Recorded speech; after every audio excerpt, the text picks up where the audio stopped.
So, welcome everybody. It's really delightful to have you here in this concert series. And, we usually have much more academic sorts of experiences, which is why I call this a concert series, because our goal in bringing this to you, these resources, was to touch your heart and to give you an opportunity to experience both the healing nature of art, which is of course one of Kaplan's great pillars of civilization, but also the way that we can address brokenness and pain and fear through our artistic expression. And we are incredibly privileged. I mean, incredibly privileged this evening to have our maestra, Mm. um, Rachel Korazim, who has been working with the medium of poetry and healing.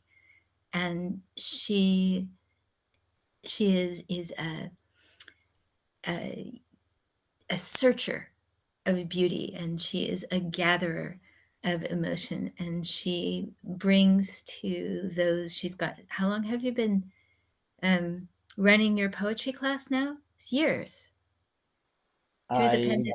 my poetry classes are ongoing for many years now, Years and years. both online and face to face. Yeah. Yeah, the ability to interact with the composed word as well as with the spoken word is really something that's extraordinarily special. And she has managed to become the person who is most known for this, I think, in the entire world, is for finding Israeli poetry and bringing it Was to yeah. people and helping us to interpret it and to understand it.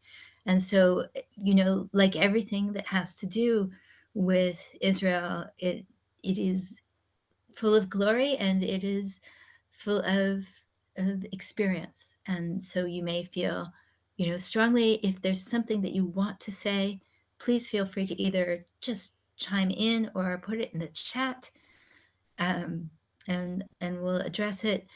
This is an interactive concert. It's an opportunity for all of us to be doing this together, following our guide. And so I think really with that, I will just turn the screen over to Rachel. Toda And rabba. Thank you, Rabbi, for the introduction. So a few more words about myself. Born and bred here in Israel. Many, many years ago, I just celebrated a very short while ago my 79th birthday. So those of you who can do their math quickly know that even if I said I was born in Israel, I was actually born in British Mandate Palestine and not in Israel in the year 1946. My bio is easily accessible on many places on the net, so let's not waste too much time on it. I lived most of my life in Israel, but for 3.5 years in the 80s in Montreal, Canada. I have been involved in Jewish education, mainly outside of Israel, but not just, and dealing with two major topics: how to teach about Israel, how to teach about the Shoah, the Holocaust. Most of that through poetry and literature. This is how it happened that when COVID hit, and I was set up to wait for students at the Hartman Institute in Jerusalem and the Hebrew U and groups that arrive, and I teach them on their incoming tourist programs and myself traveling. Everything fell apart, and then I literally moved into Zoom. I just started living on Zoom.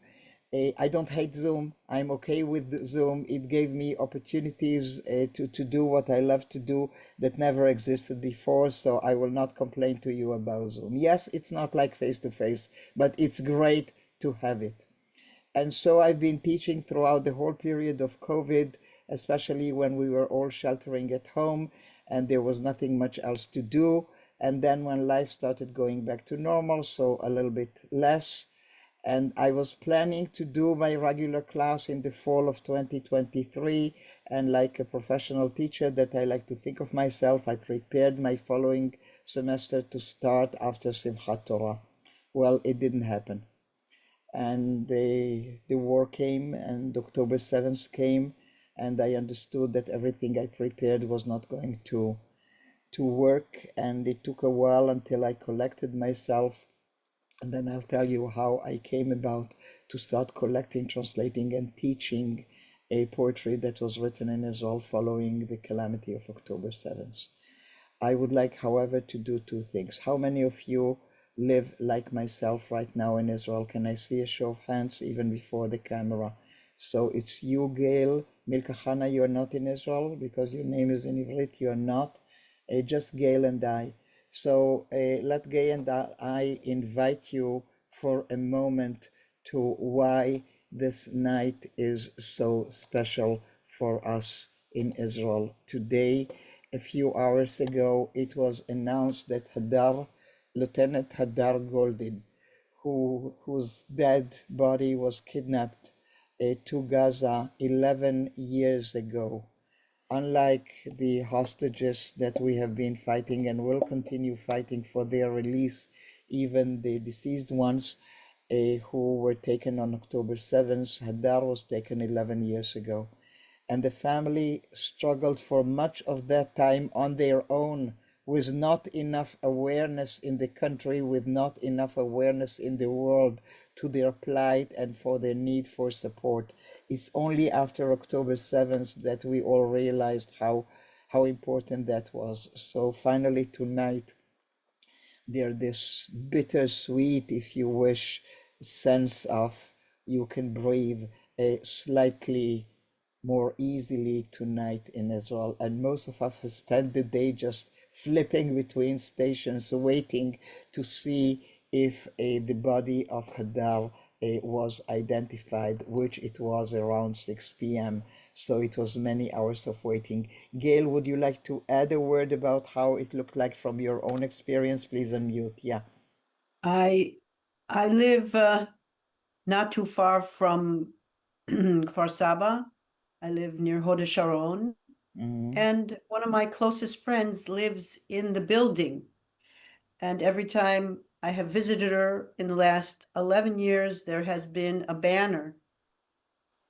And yesterday evening, when the chief of staff went up to the house to tell them that they think that the body will be He's returned, coming. she's abroad visiting her son in New Jersey. And so I sent her a message. I said, I think your staircase is on the news. So maybe Hadar's body will be returned. And lo and behold, we believe it is. And Okay. I can't thank We, you for doing this. all of us are like this. And I, who am very serious about my teaching, rarely do I include anything that is current affairs because people come here, there are enough on the news. But I felt that this warranted a minute of our time, and I hope you agree. Anybody would like to ask a question about that or make a comment before I continue? So if not, let me now share the PowerPoint that I have prepared for you, because the other one I prepared for another class that I taught earlier. So let me take this back a little bit and start my introduction properly. So I will start even with the title, Poems from These Days, by telling you that on October 7th, 2023, I was not in Israel. I was in Budapest, Hungary. If ever we get a chance to meet again, and for me to tell you a little bit about my very special connections to the Jewish community of Hungary, to Hungary in general, my history, my family history, but it's not the topic today.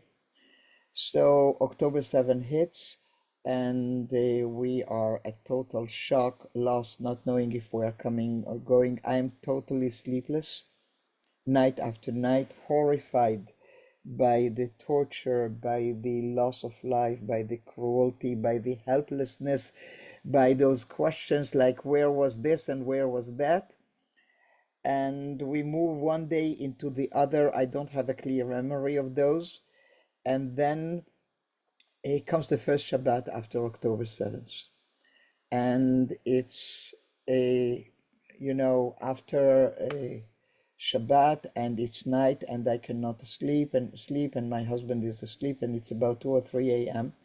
And because I just mentioned to you how I'm involved in life on Zoom, I know that most of my friends, congregations, mainly in North America, in New York, in Montreal, etc., these are friends, the rabbis, the congregations that I teach, are streaming their services.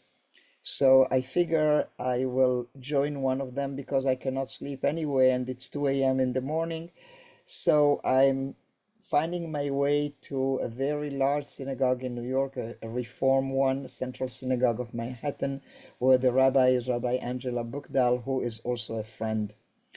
And I don't know how well aware you are of a Reform congregations, but there are beautiful things that I can say about them.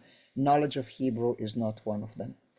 And my friend Angela knows that pretty well about her community. And yet she goes on the bima that night to deliver her sermon, and she starts in Hebrew. And she says, Ein milim. If you want to listen to that sermon, it's available on YouTube, and it's called Ein milim. Ein milim means no words.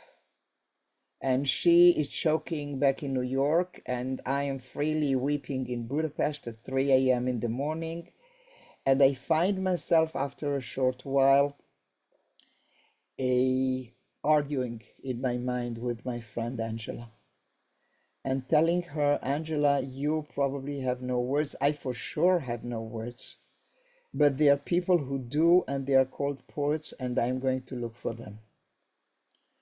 And this is what started this activity. I started collecting mainly online, Facebook and other ways. And you know or don't know, so I'm telling you, with the algorithm, that once the internet realizes that you are looking for something, they will keep sending you more and more of that stuff. So I start collecting, and in my group of learners in Boston and in the West Coast, there are people who help me with translation.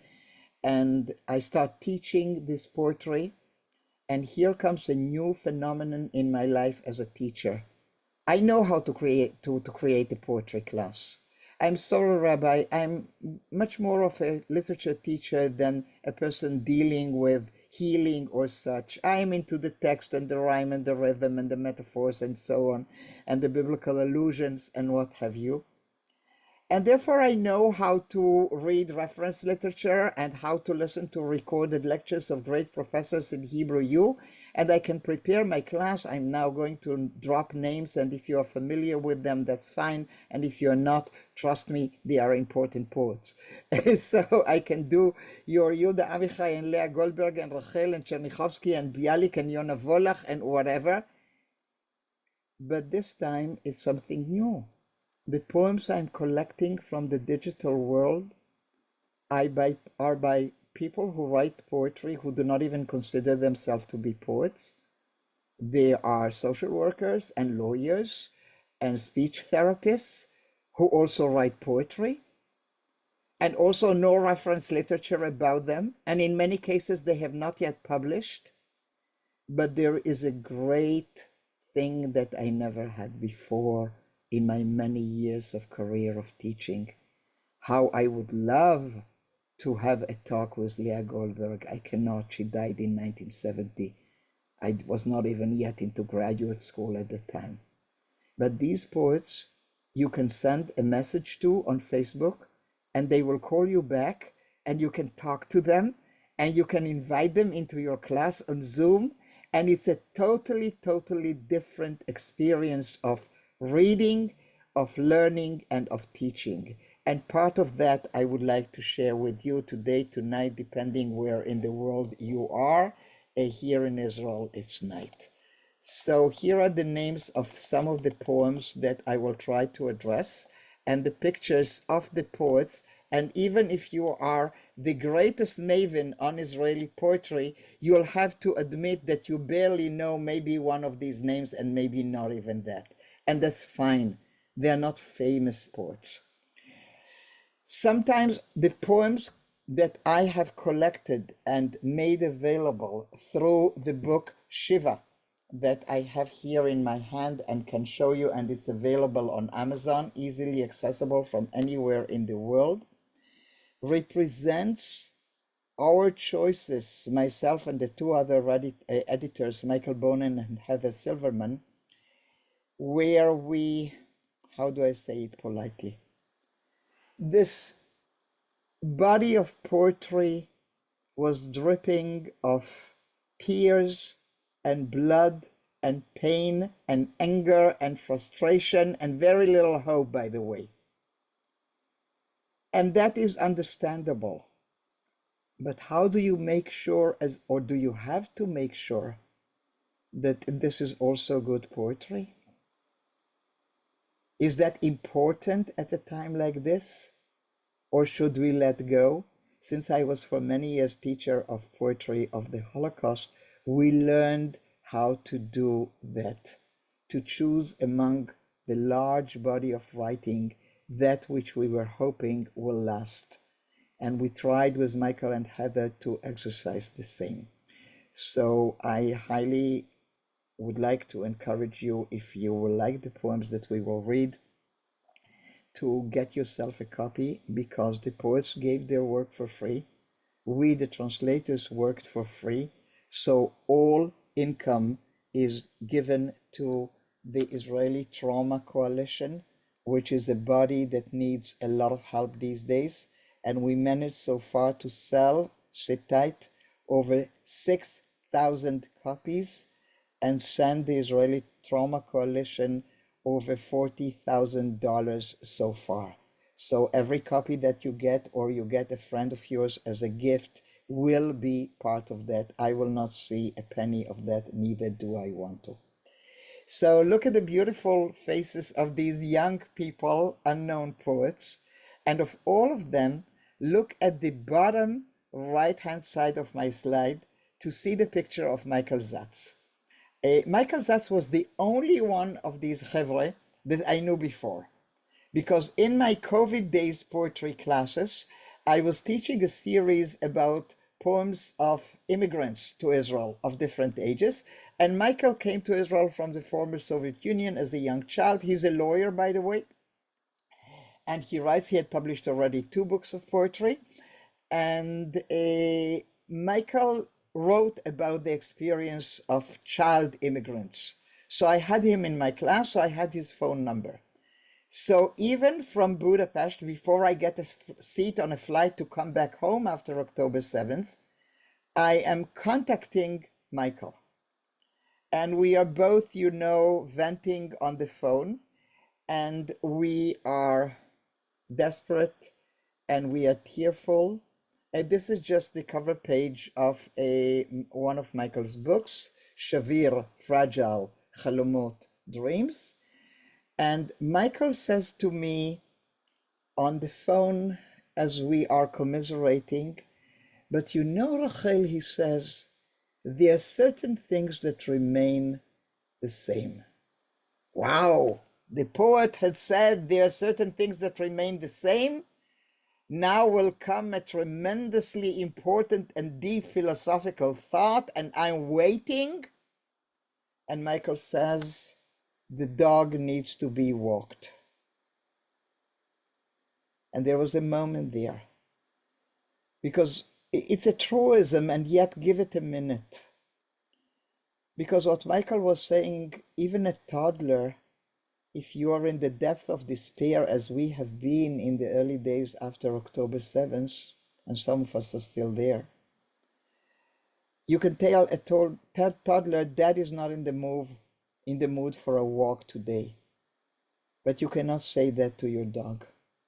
The dog needs to be walked. So Michael, who loves writing these short poems, like in the style of the Japanese haiku poetry, where there is one central thought in the poem and that's it, one central metaphor, is telling me that one morning he is walking the dog at 6 a.m. in Modi'in, the town where he lives in Israel. It's a great place to raise children and such. I think it's one of the most boring places in Israel, but don't tell the Modi'in people that. But it's a very nice suburban type of town, to raise a family. Great parks, good schools, nice shopping malls, and such. So Michael is walking the dog, and as he tells me, as oftentimes poets will tell you, he will not tell you, I wrote the poem. He will say the poem came to me. I'm always reading the Hebrew original first and then the English. אחיזת עיניים. מדהים איך הכל נראה זהה, גם כשכלום לא נשאר אותו דבר. Illusion. Amazing how everything looks unchanged, even when nothing remained the same.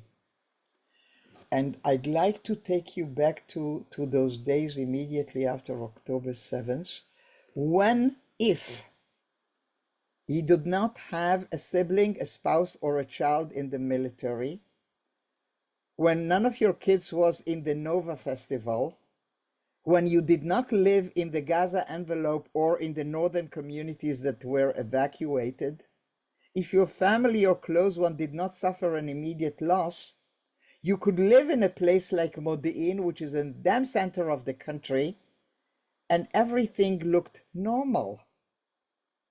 And yet it didn't. And I can equate it to the feeling that some of us may have had when we lost somebody very close to us, and you go through the funeral and the shiva and whatever, and then comes the day when you need to get up and get out on the street, and lo and behold, the sun had risen that morning, and people are sitting in coffee shops, and your mom had died. And how is that at all possible? Or your husband, or God forbid, your child. And I think this is what Michael is catching in that moment. That all of us are in the state of not understanding how the world can turn on its wheels when such a calamity had befallen us. Not just the losses, the loss of trust in our institutions, the inability to understand how what we thought was the safest place for Jews in the world would become the most dangerous one, etc. I will always take a moment to share with you what is lost in translation, because there is always stuff lost in translation. That's the nature of the beast. So look at the Hebrew expression of the title of the poem, Achizat Enaim. It's 2 words, while the English has illusion. If you look up your Google Translate or ChatGPT or any traditional dictionary that you are using, you will want to translate the expression in Hebrew, Achizat Enaim. You will find its translation into illusion.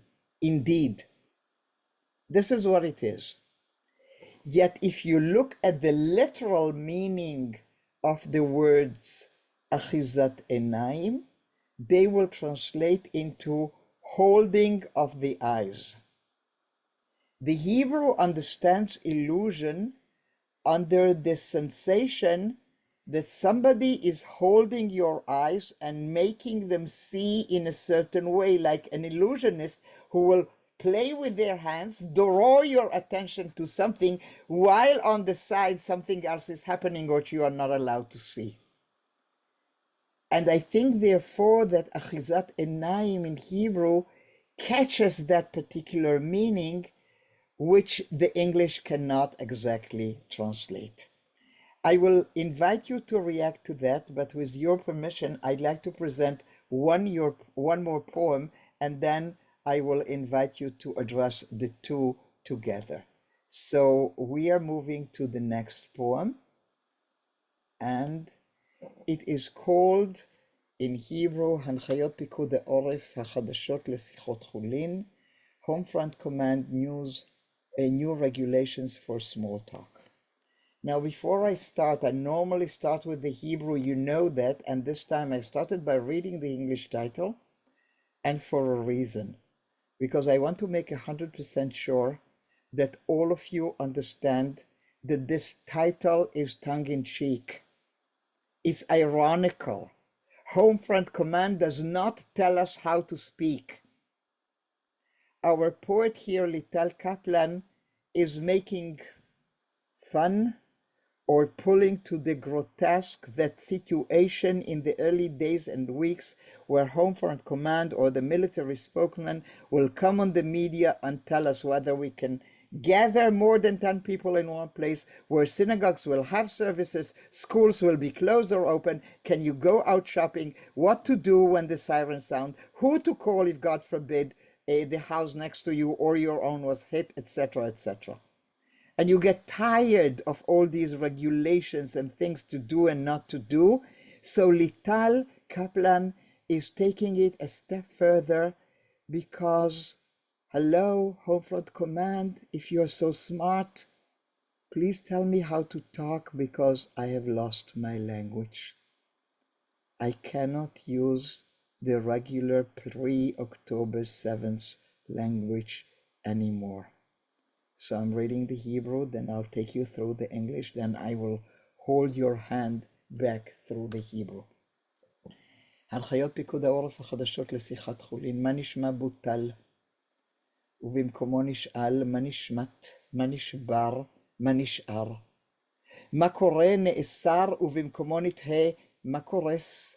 מה נקבר? במקום מה שלומך החצוף, נקדיר פנים מול חברנו ונשאל, מה מלחמתך? ובמקום התשובה השגורה בשגרה עליה הוטל וטו חמור שבחמורים, אצלי הכל בסדר, יש להשיב הכל בסדק, והמקפידים בדברי אמת יענו, הכל בשבר, הכל בשבר. Home Front Command new regulations for small talk. What's up cancelled.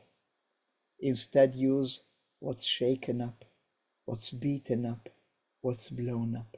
What's going on? Banned.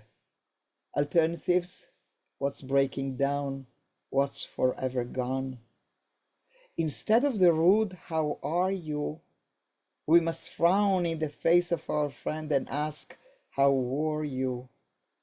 And instead of the standard response forbidden by strict veto power, I'm fine, in fact, it is required to say, everything's cracked.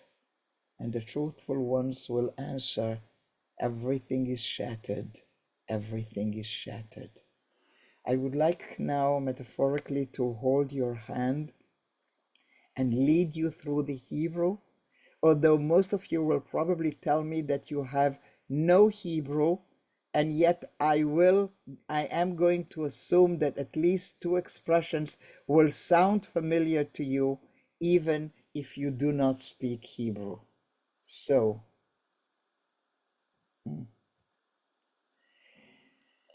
I'm going to take you to the first line where it says, what's up? How do you say in Hebrew, what's up?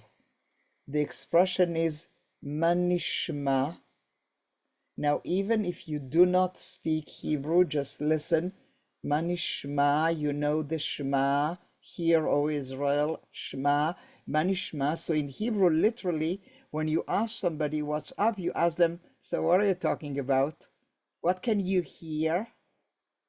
And now our poet is taking the sound of manishma and breaking it down systematically by changing one word at a time, one letter at a time.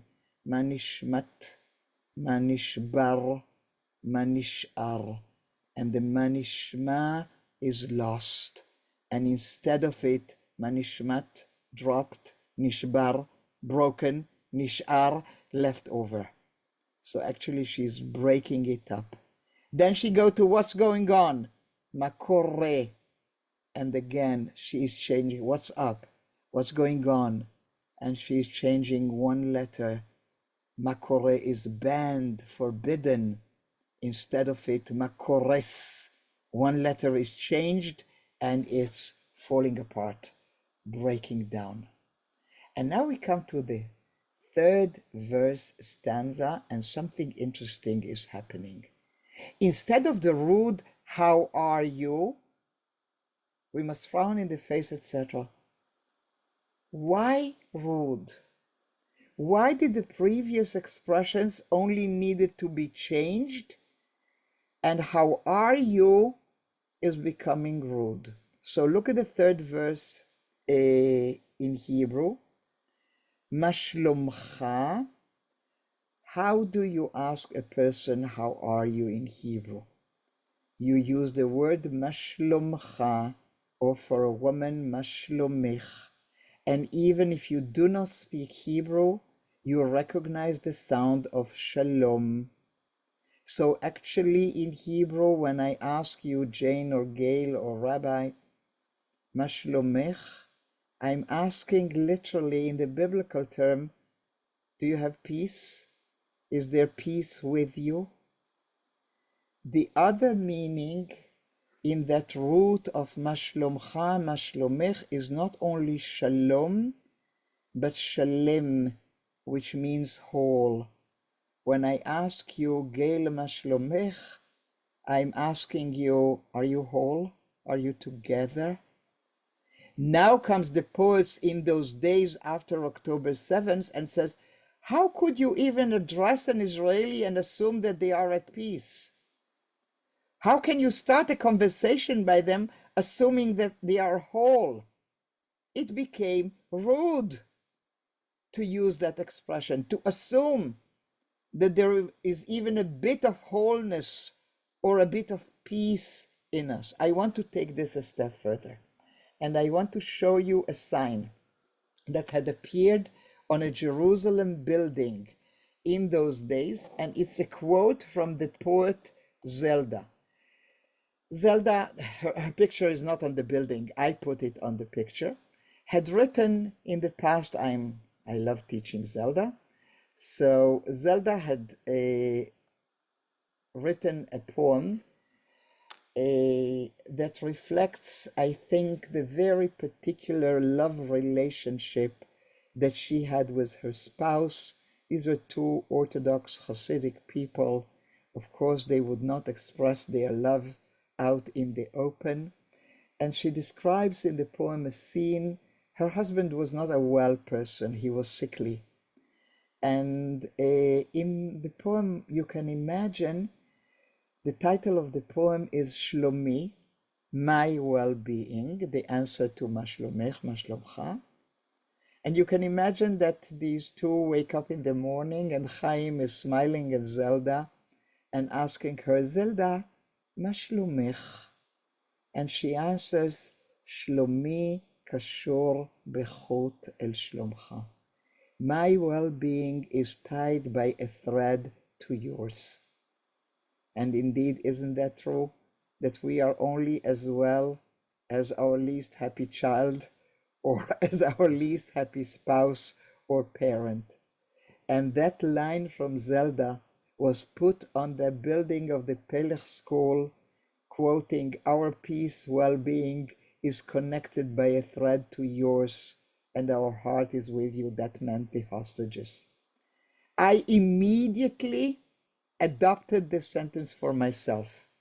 I could not just respond. Even today, I find it, or people ask me, Mashlomech, as possible these days. Or they knew, okay. At the time, I couldn't even utter it. So I started quoting Zelda. Shlomi kashor b'shlomam. My well-being is connected to that of the hostages and their families. Yossi, my husband, who is a professor of social work and not that much into poetry, says to me, Rachel, that's too complicated, that Zelda thing. Is there something simpler? And I said, yes, as a matter of fact, by Chaim Guri, who had passed, as you can see, a few years ago. He lived a very long life and had written and published until well after over 90. And in one of his poems, he says, מה שלומך? שואלים אותי ברחוב אנשים למיניהם. שלומי כשלום עמי, אני משיב להם. How are you? They ask me on the street, all kinds of people.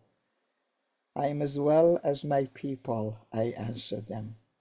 Yossi had adopted that one. So for months and months, well into the second year after October 7th, if you met the Korazims, I will tell you I'm as well. My well-being is connected by a thread to theirs. And Yossi will say I'm as well as my people. And in both cases, I hope you understand that none of us was doing too well. I'd like to stop here for a moment and welcome those who have joined since we started, and invite any comments or questions if there are any so far. Or Rabbi Elisheva, if you have seen anything in the chat, please let me know about it. And it's okay if there is nothing, but I'm just giving you the opportunity to react should you want to. Nothing yet. Please feel free to ask questions, people. Jane tried. I don't know if you can hear you. We still cannot hear you, Jane. I'm sorry. Can you write it in the chat maybe? Or call a rabbi and tell her what your question is, and then she can tell us, whichever way works for you. Yeah. Anybody else?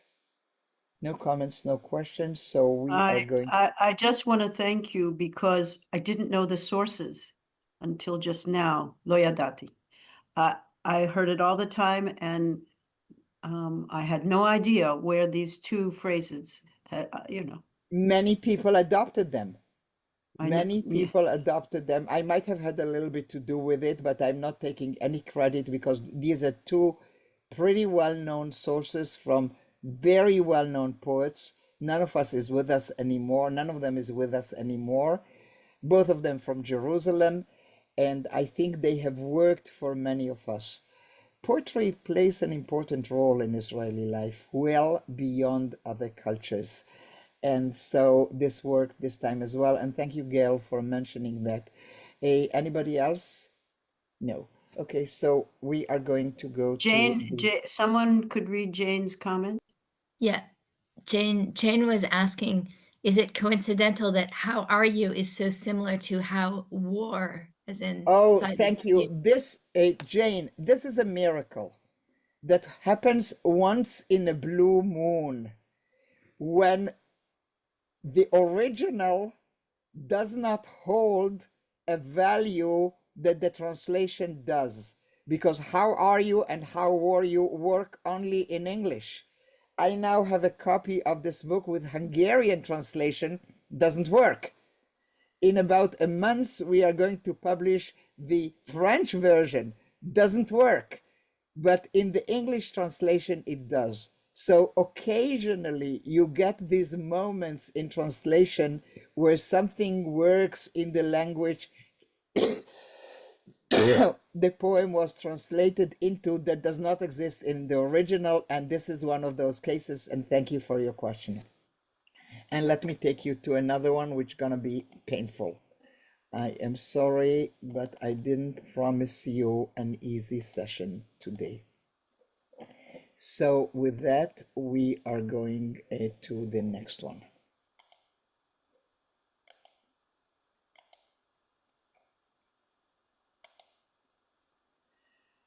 As we are leaving this poem, I just want you to look at the verbs for a minute.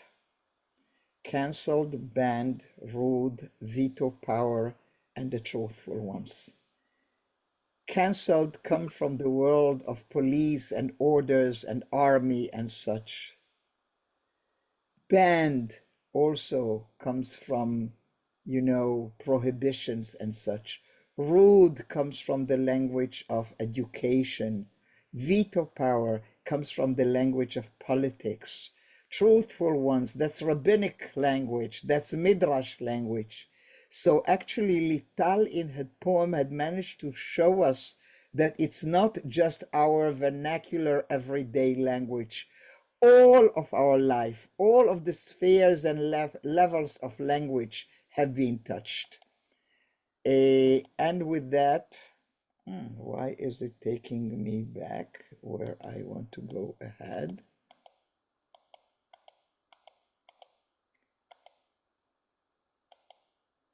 I'm so sorry, something is going wrong here and I don't know what it is, so let me try again. Here we go. Okay, one of the poems appeared twice. The poem is Kaddish by Asaf Gur. It is spread over 2 slides, so we'll do one at a time. This also gives me the opportunity to show you that not only the verbal arts reacted to October 7, but also the graphic arts. And here is just one of the artists, Zoya Cherasky Nandi, whose art in conversation with Picasso's Guernica is reflecting the sense of the quote-unquote safe rooms and shelters and so on, with the fear and the square. I'm reading the first part of Kaddish by Asaf Gur. התגדל והתקדש שמי רבה ואף אחד לא בא. כמה אלפים קראו לו בשבת בבוקר, זעקו את שמו, התחננו בדמעות שרק יבוא, אבל הוא שבת מכל מלאכתו. שום אלוהים לא הגיע ושום אלוהים לא הרגיע, ורק השטן חגג בלי הפרעה, מפזז בין הקיבוצים למסיבת טבח, וכתבנו מוסיף ומדווח, ובין לבין גם מתייפח, שיש תינוק שרוף ויש תינוק חטוף ויש תינוק יתום ויש תינוק בן יום, מוטל מחובר בחבל הטבור לגפת אומו, ולא הספיק אפילו לגלות מה שמו, מה יירשם על המצבה הקטנטנה עם תאריך אחד ללידה ולפטירה. We will continue shortly. קדיש. התגדל והתקדש שמי רבה and no one came. Many thousands called him on Shabbat morning, crying his name out loud, begging him with tears just to come, but he ceased from all his work. No God came and no God calmed, and only Satan celebrated uninterrupted dancing between kibbutzim and the slaughter festival. And our correspondent goes on to report, and all the while sobbing, saying there is a burnt baby, and there is an abducted baby, and there is an orphan baby, and there is a day-old baby still linked to his mother's body by the umbilical cord. He hadn't even managed to find out his name. What will be inscribed on the tiny headstone with single date for birth and death?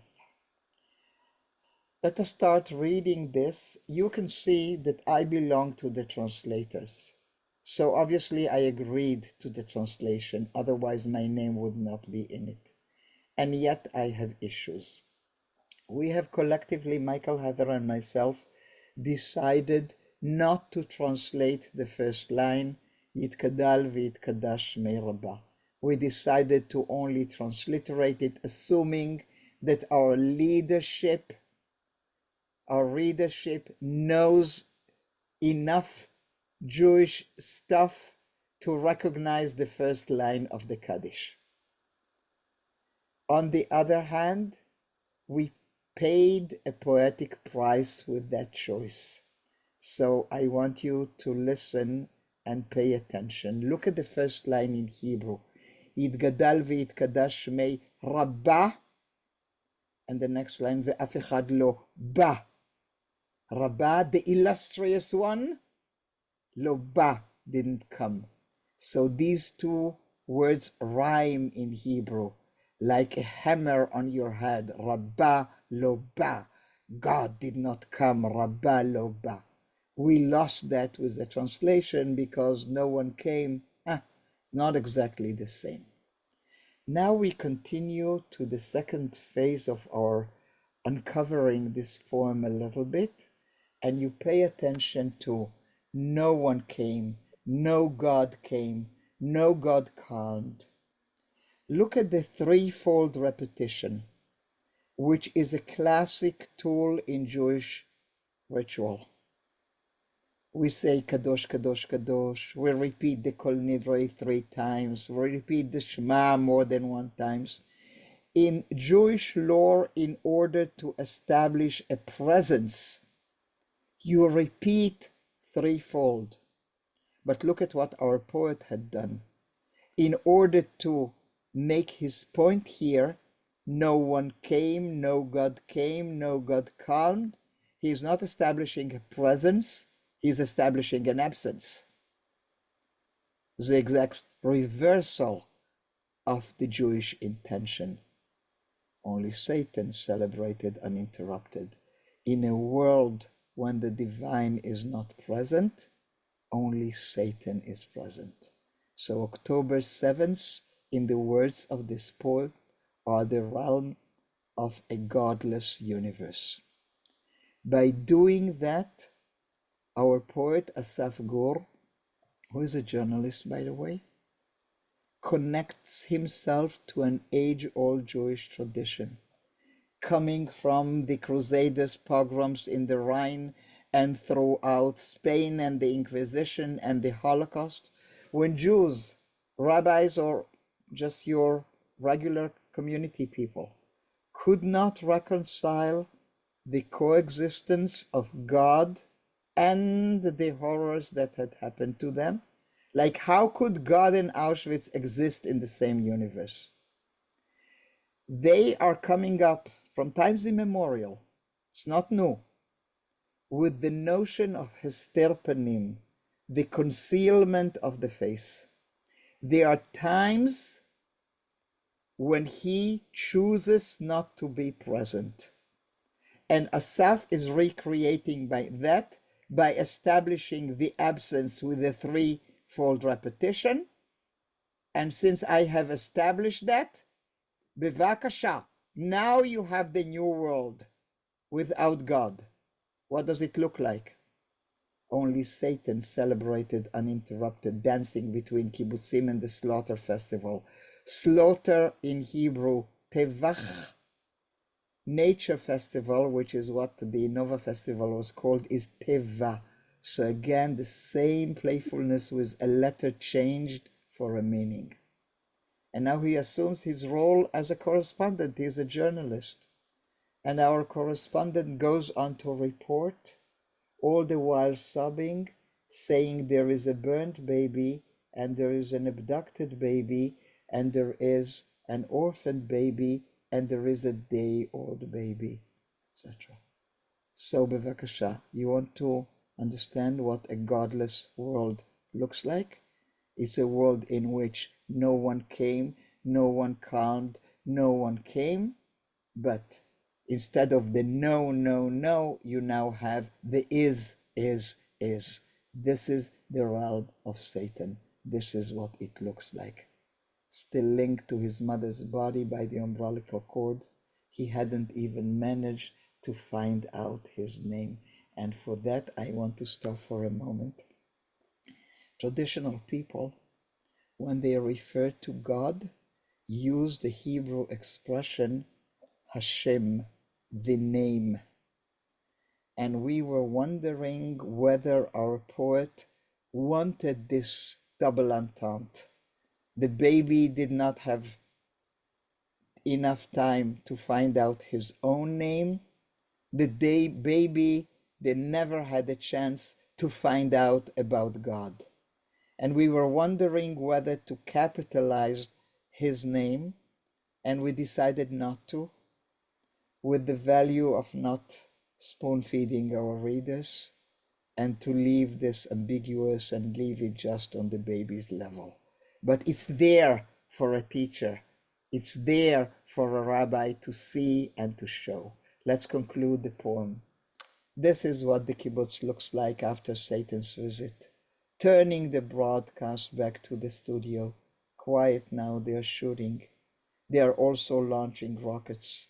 And there is no government, and there is no mercy. Just the screaming and the pictures that will never leave the mind. The 7th of October, 2023. I want again to draw your attention to the graphics of the word Shiv'a be'October. And in order to add an additional level to this reading, I am stepping out of my PowerPoint and want to look at you when we talk about this. When you are called upon to address the events that had befallen us 2 years ago, and you need to say when it happened, what will you say? These things happened when? Say it in English to me. Just unmute anybody and tell me in English, when did it happen? You don't know the date? October October 7th. Thank you. October 7th. And when we had just a minute, I asked for a date. October 7th. And when we in Hebrew address it, what do we say?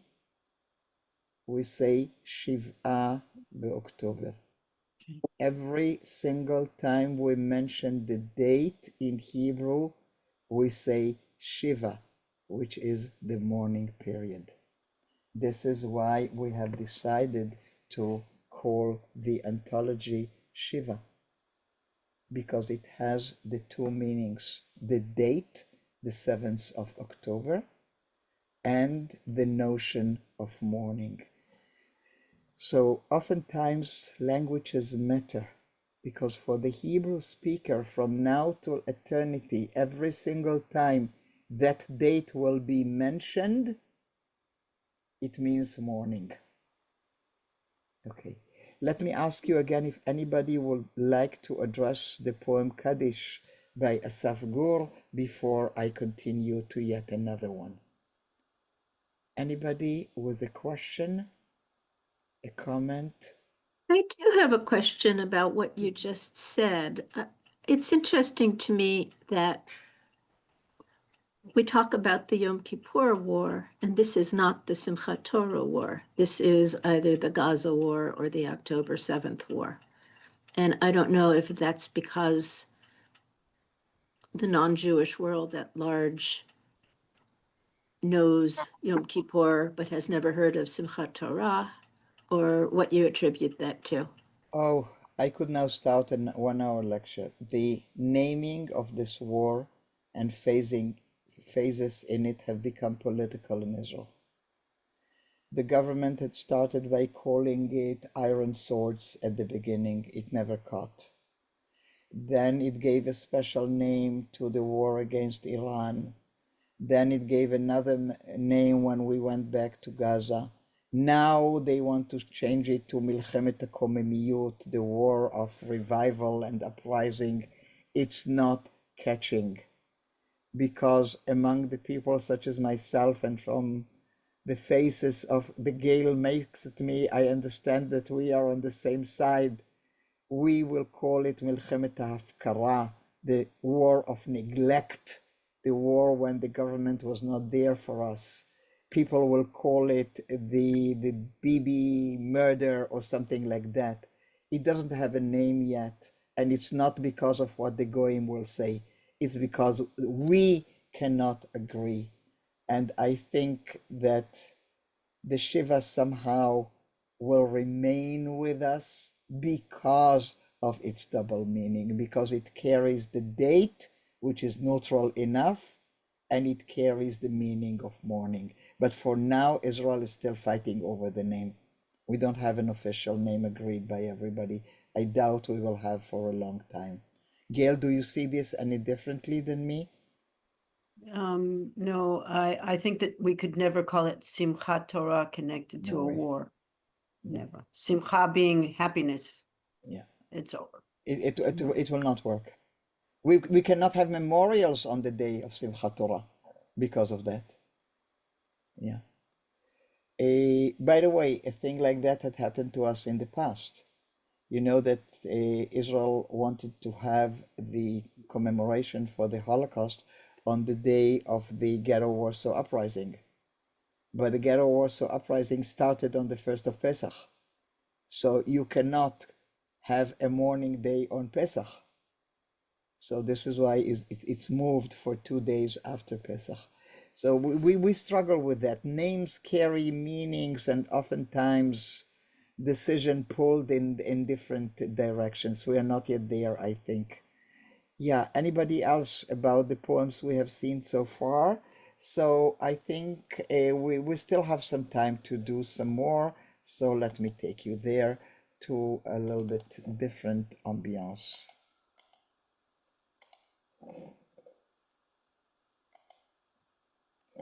Okay, so this is an interesting one, and it's good to do after Kaddish because it gives you breathing space a little bit. So it's called Be'eri. Be'eri is the name of one of the kibbutzim, the largest, that was worst hit. Over 100 of their members were killed, many more taken hostages. Of the remaining 4 hostages that were not returned yet, 2 are members of kibbutz Be'eri, so that kibbutz is still far from closure. And Adi Blechman Sofer, who is a speech therapist, whom I met more than once. She came to the launchings of the books and spoke to the audience about it, imagines what will happen in the future. So what I would like to do in switching methods of teaching, I'm going to read the poem to you. I will not offer any Rachel Korazim, references. I will just tell you 3 facts, and then we'll read the poem again, and you will tell me if you need any further explanation. So we're reading with no explanations. בארי. עוד מעט יגיע חורף, עננים בוכים ישקו את האדמה ויצמיחו מרבדים אדומים.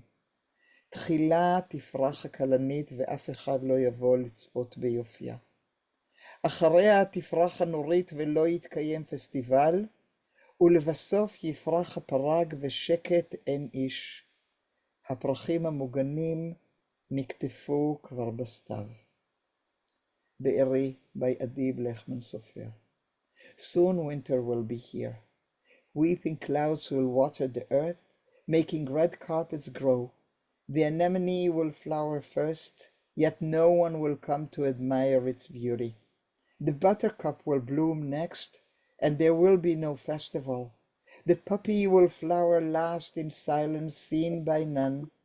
The protected flowers had already been picked in the fall.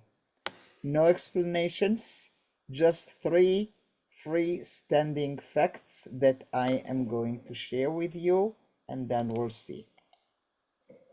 Fact number 1.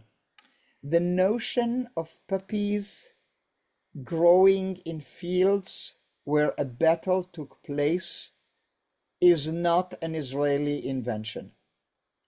The notion comes to us from the Canadian soldier, doctor, poet, John McCree, who fought and fell in World War I and imagined what will happen after the battle.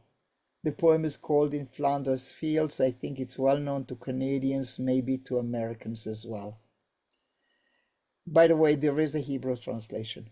In Flanders Fields the poppies blow, between the crosses row on row, that mark our place, and in the sky the lark will still bravely singing fly. Scarce heard amid the guns below, we are the dead. Short days ago we lived, felt dawn so sunset glow, loved and were loved, and now we lie in Flanders Fields. Take up our quarrel with the foe, to you from failing hands we throw the torch, be yours to hold it high. If ye break faith with us who die, we shall not sleep though poppies grow. So this is a poem written in the year 1915. The poet of our poem was not yet born, neither was her mother, I think, or grandmother, and yet the notion of the red poppy flower being part of the symbols of Memorial Day for fallen soldiers is something that we recognize both in Israeli culture and in North American culture, I think in Britain as well. So that was notion number 1. Notion number 2. Believe it or not, in Israel there is something called protected wildflowers. Why does this exist? It's so good that I'm old enough to tell you, and you will have to believe me. Back in the day, in my childhood in the 50s,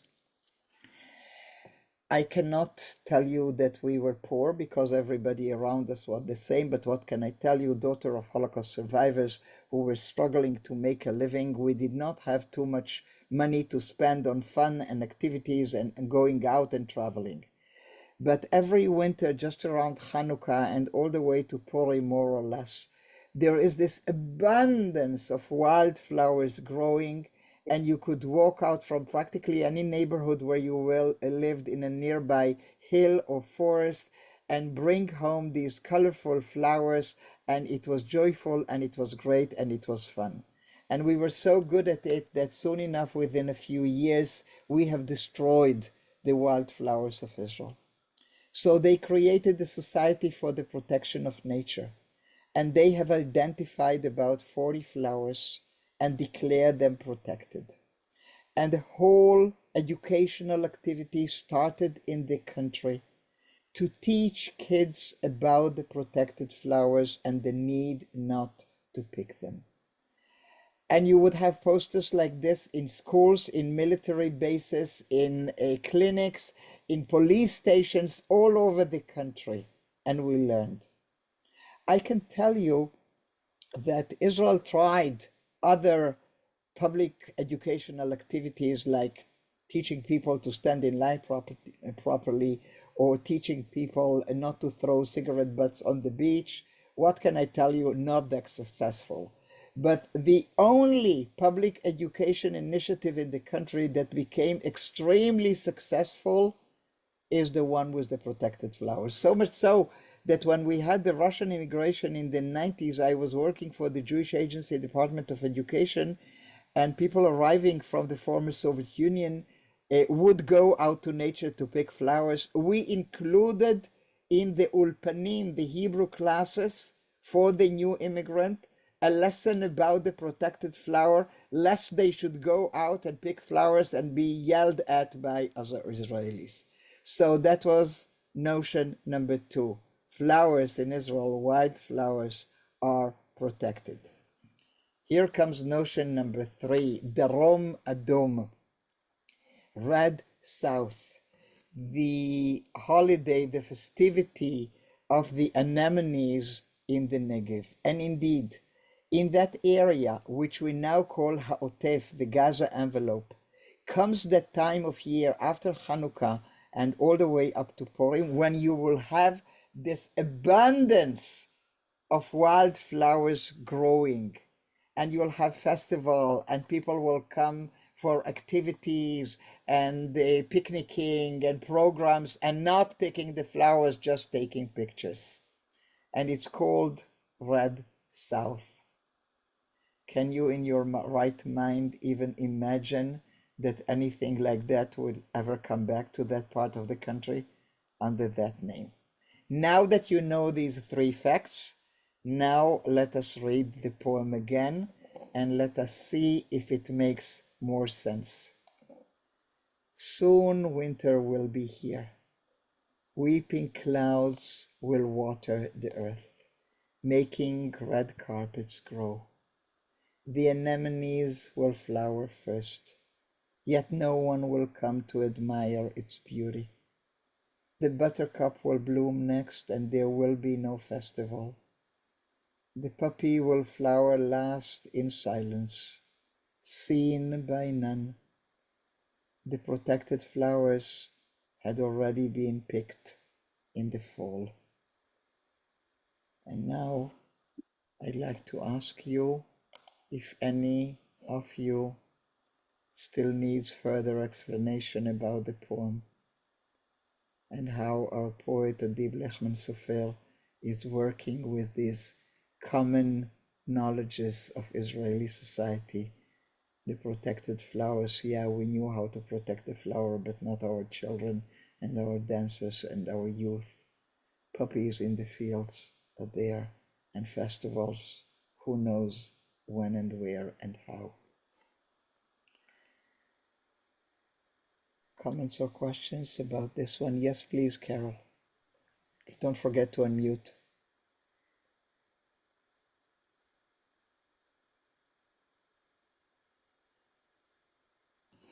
Just wondering about the last line, as someone who translated the poem. When it's, I don't have it in front of me, but I'll put it in front of you. It's not a problem.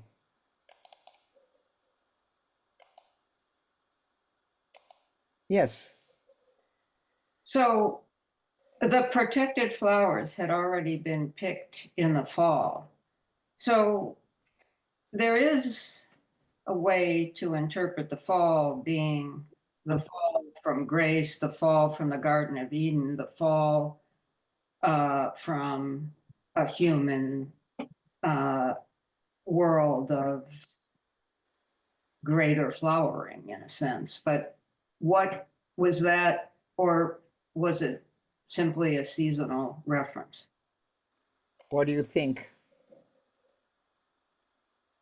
Well, I know what makes sense to me What is makes sense to to you? enlarge the meaning, to increase. But that's in the translation. You understand that the word fall in Hebrew, stav, does not entail all the meanings of fall of humanity. It's just a season.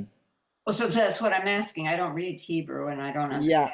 so the Hebrew reader will never pick up on that. The English reader will have additional meanings.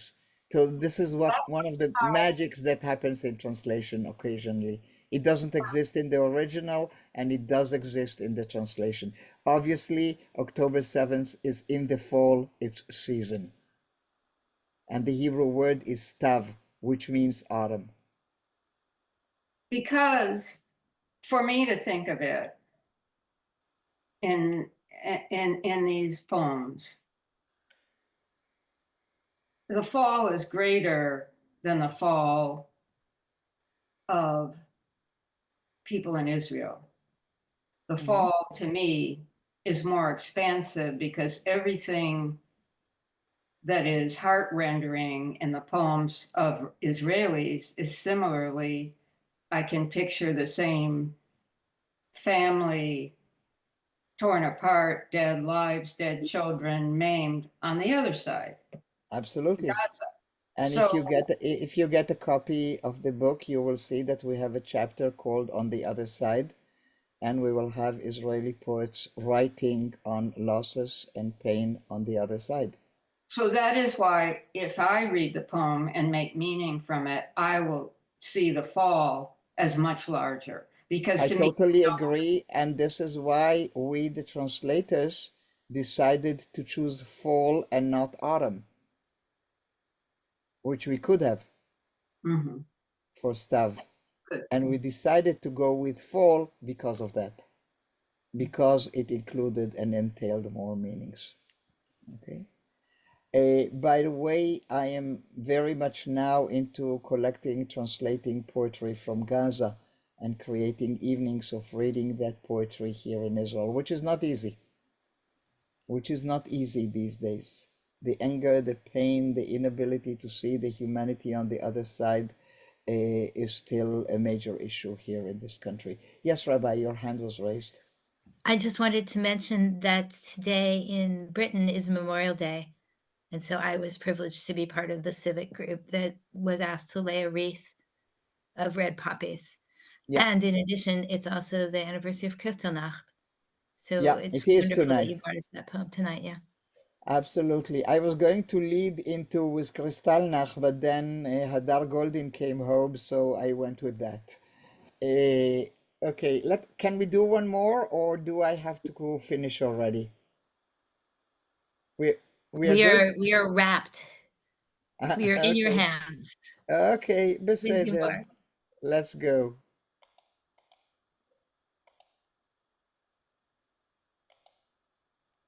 Okay, this one I love because it comes from a very different angle, and it's called Yom Tov, which is translated into English as good day. But Carol and everybody else, the expression Yom Tov in Hebrew also means holiday, like you say Yamim Tovim for the high holidays. Okay, so for the Hebrew reader, there might be a sense of tongue-in-cheek because of Simchat Torah, because it was a holiday, or not. I am going to read the Hebrew first because I need for you to listen to it. This poem also spreads over 2 slides, so we'll do 1 slide and then move to the next. Yom Tov. אני רוצה לנהל את כל החמ"לים, לשנע את כל הציודים, אני רוצה לטפל בכל הילדים של האימהות היחידניות ושאינן, אני רוצה להפוך עצמי לווסטים עבור כל הנלחמים, ולכיפות מגינות מעל ראשיהן של כל הילדות כולן, לתמוך בכל המשפחות המפונות, הנשברות, המרסקות, להשיב את כל האבדות, להחזיר את כל החטופות, אני רוצה לאסוף את כל התרומות ולהביאן ליעדן, להעביר את כל ההודעות, להכין את כל הכריכים, לרכז את כל המאמצים. Good day. I want to manage all the war rooms, mobilize all the supply chains. I want to take care of all the children, of all the single mothers and those who are gone. I want to turn myself into protective vests for all the fighters, become iron domes over the heads of all the girls, each and every one, to sustain all the families, the evacuated, the broken, the crushed, return those who were taken, bring back all that is gone. I want to collect all the donation and take them where they belong, to pass all the messages, to make all the sandwiches, to oversee all the efforts. But on a good day, I manage sometimes to breathe, sometimes to drink, sometimes to call loved ones. On a good day, I manage sometimes to cry. And I think you can see the very clear difference between the frantic action of the first part of the poem, which I put on a separate slide, this uncontrollable need to do something, running like crazy from one volunteering activity to the other fundraising one, and this wish to control that which you totally cannot control by doing it crazily, trying to protect all of them, all the girls, all the families.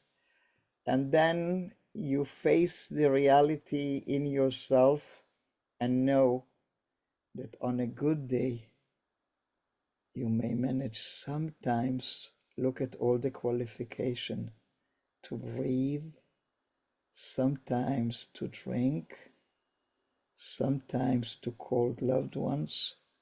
On a good day, I manage sometimes to cry.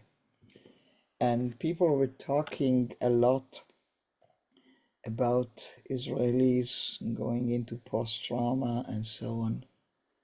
And when you read these poems from the early days, you see that this is not post-trauma, this is still within trauma, experiencing the trauma as it is, that you handle by getting yourself crazy with action so that you can protect yourself from thinking. So you can stop the need to breathe, to drink, to do, to call loved ones, and maybe even to allow yourself to cry.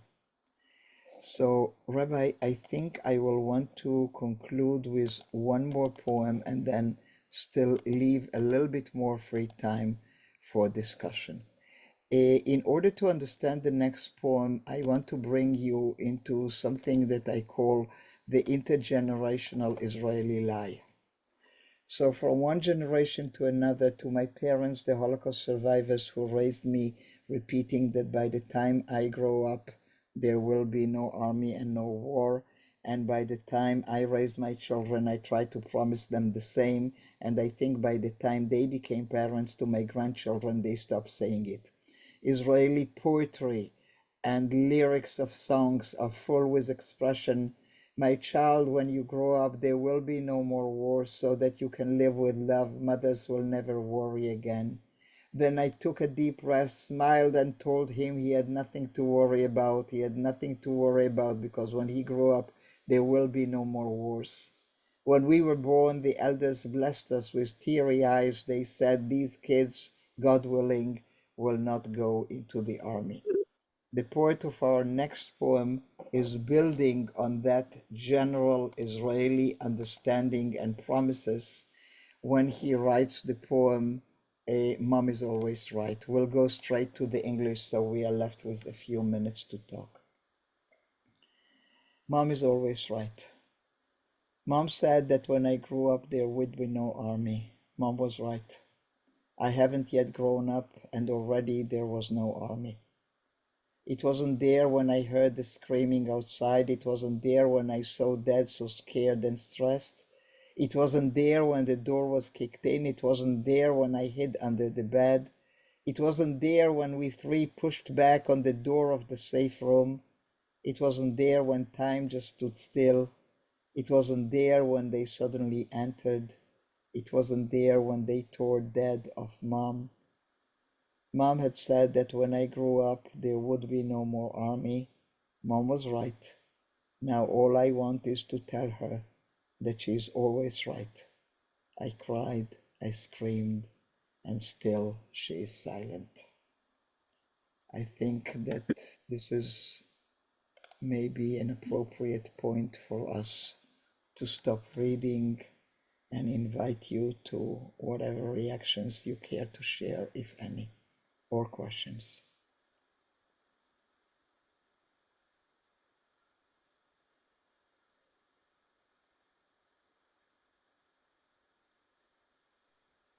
Please do not be shy. You have in front of you one of the world's renowned scholars of this poetry. Such an opportunity to ask her a question.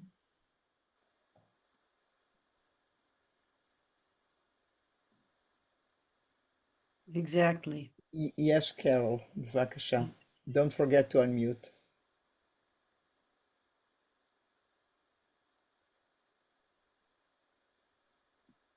I wonder, it's very difficult to read a poem in another language.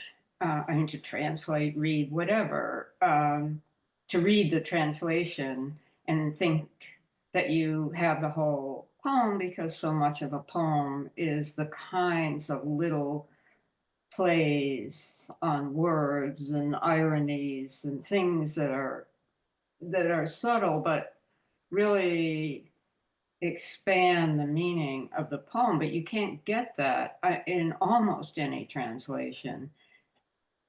How do you deal with? So better not translate, better not invite you and give you some access. No, I'm not saying that. I'm saying, as a translator, how much You of a know, factor and and you what agree and you accept the fact that there will always be something lost in translation. That's a given. Our famous national poet had said, allegedly, it turned out that it said it a little bit differently, that reading a poem in translation is like kissing your bride through a veil. And then allegedly he had added, it's not so bad, let me tell you. So this is what I'm telling you, Carol. We know it for a fact. A poem can never be fully translated. I am teaching in the book club that I just finished before your session. I have a 13 session series on a novel by an Israeli writer long gone called Agnon. And I'm teaching Agnon in translation. It's like a sin. You shouldn't teach Agnon in translation, but they don't know Hebrew. And I want them to have a taste of Agnon. And I want you to have a sense of a little bit of what was written. And now with my friend Ayat Abu Shmes, a Palestinian Arab poet here in Jaffa, we are working with the poetry in Gaza. I don't speak Arabic. And I use the translation to Hebrew, or sometimes they are on the internet in English. I know I'm losing, and Ayat, my friend, is showing me what I'm losing. But I still hear the voice, muffled a little bit, so. And I have a big secret to tell you. The Bible was translated, and your rabbi is teaching it to you through translation. And if that is possible, we can do what we are doing. Yeah, it is not perfect. It is not complete, but it's something.